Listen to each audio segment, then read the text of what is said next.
сватя, ваша дочка попала на мед.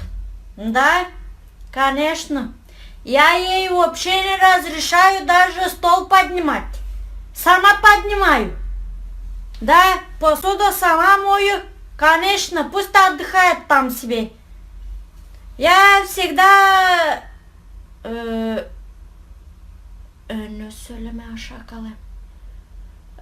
остаюсь вниз и много слов не говорю ей. Да? О, сватя, невестка у нас хорошая. Ама что с мужем делать, не знаю.